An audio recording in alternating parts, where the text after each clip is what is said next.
ఇట్లాంటి ఒక కార్యక్రమాన్ని నిర్వహిస్తున్న తెలంగాణ క్రాంతిదల్ పృథ్వీరాజ్ గారికి ధన్యవాదాలు. మనమందరం కూడా ఈరోజు ఇక్కడికి సార్కి సంఘీభావం తెలియజేయడానికి వచ్చాము.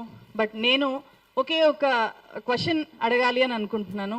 How dare you TDP, how dare you TDP to post like that, how dare you TDP to troll like that. లిటరల్గా తెలుగుదేశం పార్టీ ప్రొఫెసర్ నాగేశ్వర్ గారిని ట్రోల్ చేసింది, దారుణంగా ట్రోల్ చేసింది. ఒక ట్రోల్ పేజ్ స్థాయికి Telugu Desam party official twitter handle దిగజారిపోయింది. ఎంత ధైర్యం ఉంటే, ఎంత బరితెగించిపోతే, ఎంత దిగజారిపోతే ఒక ట్రోల్ పేజ్ స్థాయికి Telugu Desam party official twitter handle దిగజారిపోతుంది. ఒక ట్రోల్ పేజ్ లాగా ఎలా మారిపోతుంది. ఒక రాజకీయ పార్టీ కండువాని ఒక ప్రొఫెసర్, ఒక గౌరవనీయ వ్యక్తి ఇప్పుడు వేరే పార్టీ కండువాల్ని వీళ్ళ మెడలో వేసి వీళ్ళు పలానా పార్టీ వాళ్ళు కాబట్టి వీళ్ళు చెప్పేదానికి విశ్వసనీయత లేదు అని చెప్పి వాళ్ళ క్రెడిబిలిటీని దెబ్బతీయడం. ఇక్కడ వాళ్ళు కొనలేని వాళ్ళు ఎవరైతే ఉంటారో వాళ్ళ మెడలో ఇట్లాంటి కండువాలు వేస్తారు. సో మీ అందరి ముందు ప్రొఫెసర్ గారికి నా రిక్వెస్ట్ ఏంటంటే, మీరు డిఫమేషన్ కేసు వేయండి సార్. అట్లా చేయడానికి వీల్లేదు. అది మన ఆత్మగౌరవాన్ని దెబ్బకొట్టడం. అంతేకాకుండా భవిష్యత్తులో ఏ జర్నలిస్ట్ కూడా ధైర్యం చేసి తన అభిప్రాయాలను లేకపోతే ఒక నిజాన్నో చెప్పకుండా చేయడానికి ఇట్లాంటి చర్యలు దారితీస్తాయి. చాలాసార్లు నాకు కూడా అదే అనుభవం అయింది. ఇదే సేమ్ టీడీపీ నుంచి వైజాగ్ స్టీల్ ఫ్యాక్టరీకి సంబంధించి నేను ఒక చాలా పెద్ద ఇన్వెస్టిగేటివ్ స్టోరీ చేస్తే, వైజాగ్ స్టీల్ ఫ్యాక్టరీ పోరాటంలో భాగం అవడానికి అక్కడ ఒక ఆందోళన కోసం వెళ్తే, నేను అక్కడికి వెళ్ళగానే ఐవీఆర్ కాల్స్ చేశారు. ఆ తర్వాత టోటల్ టీడీపీ మీడియాని మొత్తం దించి, టీడీపీ సోషల్ మీడియాని మొత్తం దించి నా మెల్లో కండువా వేసి నా నుదుటిన వైఎస్ఆర్సీపీ జెండాలు అతికించి చాలా నీచంగా ట్రోల్ చేశారు. అయితే అంతకంటే దారుణం ఇప్పుడు అఫీషియల్ హ్యాండిల్స్ నుంచి చేయడం. వాళ్ళ ట్రోల్ ముఠా నుంచి అప్పుడు చేయించారు, ఇప్పుడు అఫీషియల్ హ్యాండిల్స్ నుంచి చేయించారు.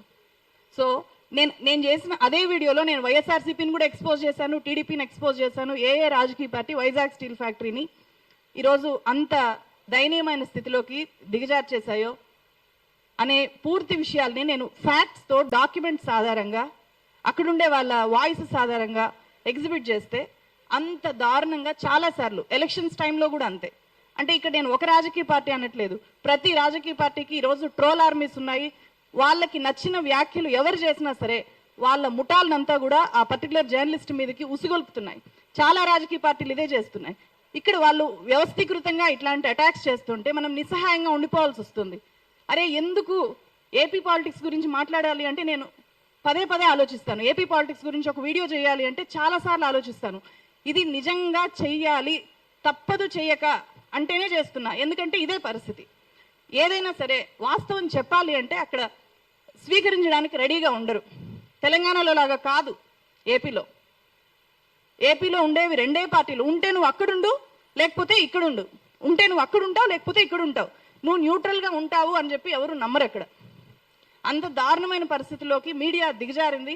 కాబట్టి వీళ్ళు న్యూట్రల్గా ఉండే జర్నలిస్టులు అనడానికి కూడా వాళ్ళు రియలైజ్ అవ్వలేకపోతున్నారు. వీళ్ళు న్యూట్రల్గా ఉంటారు, వీళ్ళు వాస్తవాలు చెప్తున్నారు, దాని నుంచి మనం ఏదైనా తీసుకోగలిగితే తీసుకుందాము, ఫీడ్బ్యాక్ కింద తీసుకుందాము అంటే కూడా వాళ్ళు డైజెస్ట్ చేసుకోలేకపోతున్నారు. వాళ్ళ దృష్టిలో అందరూ కూడా అమ్ముడుపోయిన జర్నలిస్టులే. నిజంగా వాళ్ళు అమ్ముడుపోయిన జర్నలిస్టులు అని చెప్పి భావించరేమో కానీ అట్లాంటి ప్రచారం అయితే చేస్తారు. ఎందుకు చేస్తారు, ఎందుకు భావించరు అంటే అధికారం వాళ్ళ చేతిలో ఉంటుంది. ఎవరి ఫోన్ నెంబర్ అయినా వాళ్ళ దగ్గర ఉంటుంది. ఫోన్ నెంబర్లతో పాన్ నెంబరు అటాచ్ అయి ఉంటుంది. ఎవరి అకౌంట్లోకి ఏ పార్టీ నుంచి ఎంత ఫండ్ ట్రాన్స్ఫర్ అయ్యేది గవర్నమెంట్లో ఉండే వాళ్ళు ఈజీగా తెలుసుకోవచ్చు. అట్లాంటివి ఎక్స్పోజ్ చేయొచ్చు కదా. నాగేశ్వర్ గారి ఇన్కమ్, లీగల్ ఇన్కమ్ ఎంత ఉందో నేను అందుకే చెప్పాను. నేను చేసిన వీడియో స్టార్టింగ్లోనే 10 లక్షల రూపాయలు లీగల్ ఇన్కమ్ పొందుతున్న వ్యక్తికి ఏదో టీడీపీ దగ్గర, వైఎస్ఆర్సీపీ దగ్గర డబ్బులు తీసుకోవాల్సిన అవసరం ఉంటుందా? ఎందుకుంటుంది? పోనీ ఆయన ఏపీ పొలిటీషియన్గా మారాలనుకుంటున్నారా? రాజ్యసభకి వెళ్ళాలనుకుంటున్నారా? ఏమీ లేదు కదా. అంతకు మించిన మీ దగ్గర ఆధారం ఏమైనా ఉందా అని చెప్పి ఏమీ ఉండదు. నిజంగానే అకౌంట్స్ బయట పెట్టచ్చు కదా. పలానా పార్టీ నుంచి పలానా వ్యక్తికి ఇంత ట్రాన్స్ఫర్ అయింది అని చెప్పి తెలుసుకోలేవా? గవర్నమెంట్లో ఉండే వాళ్ళు తెలుసుకోలేరా? చెప్పచ్చు కదా. అట్లా ఎప్పుడు చెప్పరు, ఎందుకంటే చెప్పలేరు. ఫస్ట్ ఒక జర్నలిస్ట్ మీద తీవ్ర స్థాయిలో అటాక్ జరుగుతోంది అంటే ఆల్రెడీ అన్ని రాజకీయ పార్టీలు ఆ జర్నలిస్ట్ని కొనేయడానికి, వాళ్ళ వైపు తిప్పుకోవడానికి ప్రయత్నాలు చేస్తుంటాయి. ఆ ప్రయత్నాలకి లొంగనప్పుడు దాడులు చేస్తాయి. ఇది నాకు చాలా చాలా ప్రాక్టికల్ ఎక్స్పీరియన్స్. సో అందుకనే ఈ సందర్భంగా టీడీపీ ఖచ్చితంగా క్షమాపణలు చెప్పాలి అని చెప్పి ఒక జర్నలిస్ట్గా నేను డిమాండ్ చేస్తున్నాను ఈ వేదిక నుంచి. వాళ్ళు క్షమాపణలు చెప్పి వాళ్ళు ట్విట్టర్లో పోస్ట్ చేసిన ఆ పర్టికులర్ పోస్ట్ రిమూవ్ చేయకపోతే కనుక ఖచ్చితంగా సార్ని డిఫమేషన్ కేసు వెయ్యాలి అని చెప్పి రిక్వెస్ట్ చేస్తున్నా. ఇక్కడ ఇంకొక విషయం కూడా చెప్పాలి. రాజకీయ పార్టీల మీద, రాజకీయ పార్టీ లీడర్ల మీద మనం ఒక వ్యాఖ్యానం చేస్తేనో లేకపోతే ఒక వాస్తవాన్ని చెప్తేనో వాళ్ళు అంత అఫెండ్ అయిపోయి ఇలా దాడులు చేస్తారు.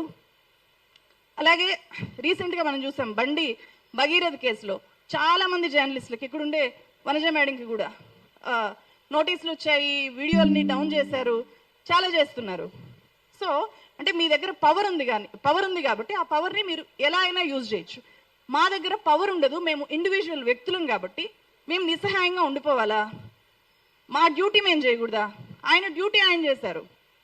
సో మీ డ్యూటీ ఏంటో మీరు తెలుసుకోండి. మీరు చేయాల్సిన పని పక్కన పెట్టి అటాక్ చేయడమే డ్యూటీగా పెట్టుకోవడం ఏంటి?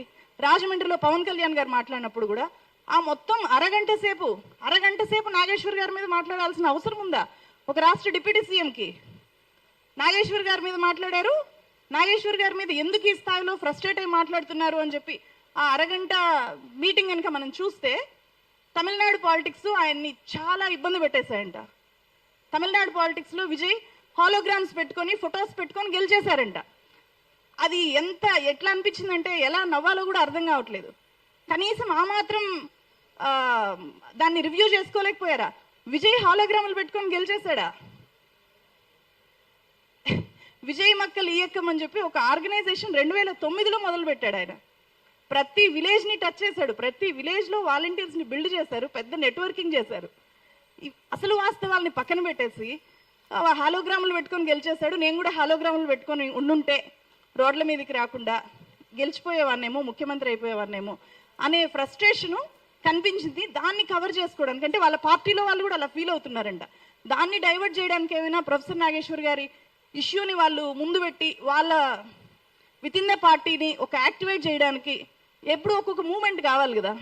సో ప్రజా సమస్యల మీద మూమెంట్ చేయలేరు కాబట్టి ఇలాంటి ఒక ఇష్యూని ఏమైనా తీసుకున్నారేమో అని కూడా అనిపించింది నాకు. Thank you so much.